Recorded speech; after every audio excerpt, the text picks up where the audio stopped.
Во Кина се одржуваат змејски бродови на мраз, Јинчуан 2026. Овој зимски спорт, кој привлече огромно внимание, во кој надпреварувачите користат ледени алатки за да се придвижуваат по тврда замрзната површина. Една од учесничките, која оваа година се надпреварува за прв пат, рече дека со овој надпревар постигнала одлични резултати и едно убаво искуство.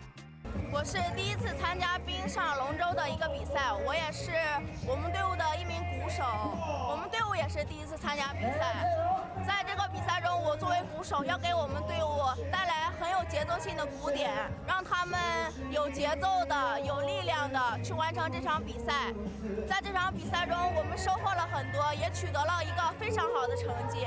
我觉得这个比赛非常的刺激，非常的有趣。我希望我们在这场比赛中再接再厉，更上一层楼。 На настанот учествуваат 29 тимови, кои се поделени во машки и женски екипи. Ваквата поделба дополнително го прави овој настан динамичен и уникатен. 今年我们绵阳代表队来银川一共是3支队伍，一共有43人。然后我们也比较重视这一次划龙舟比赛。